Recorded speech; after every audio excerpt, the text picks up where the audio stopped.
Ioan Grillo. Ioan is a journalist and author of El Narco, Inside Mexico's Criminal Insurgency. Ioan, thank you for joining us today.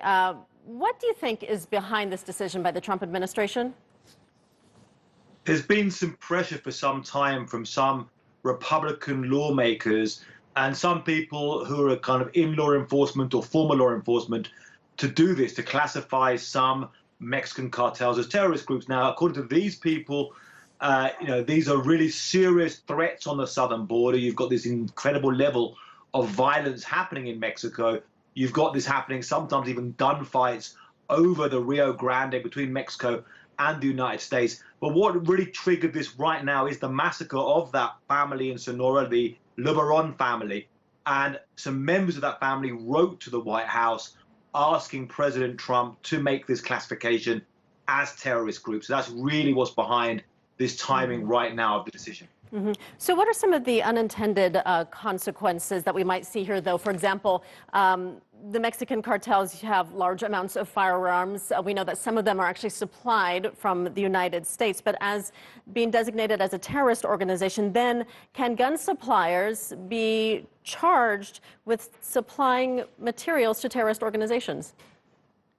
That's exactly right. So the majority of firearms used by cartels are from factories or shops in the United States. Between 2007 and 2018, there were more than 150,000 firearms definitively traced to the United States from Mexico. Some of them are actually from factories in Eastern Europe. Places like Romania and Bulgaria make AK-47s, sell them in the United States, and they go to the cartels in Mexico.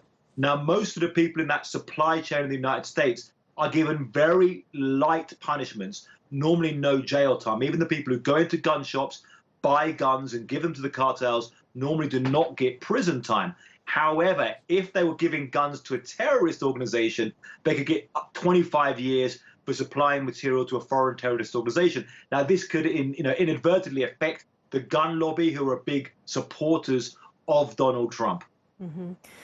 Designating drug cartels as terrorist groups could also justify military intervention close to the border. Do you think that will help alleviate violence in Mexico or actually potentially make it worse? I do not think it will alleviate violence if there's U.S. military intervention. Now, this is something which, until recently, we thought was a complete fantasy. You saw scenes of this in movies like Sicario 2, of military convoys going from the United States into Mexico and shooting cartel members, but it was something we thought was completely off the table. Mexico is a very nationalist country. It guards its sovereignty very proudly and does not, want to tolerate any U.S. intervention. However, with this, you could now see a scenario with Trump's statements. Now, if the U.S. were, for example, to locate where the cartel who murdered members of the Lebaron family were, send some troops over and shoot some of them dead, this would not help the overall situation in Mexico. You have hundreds of thousands of people involved in the drug industry, involved in the cartel armies, and just shooting a few is not going to change that. You need to have real structural changes, including in looking at why Americans spend, according to the U.S. White House figures, $100 billion every year buying heroin, crystal meth, cocaine, and marijuana.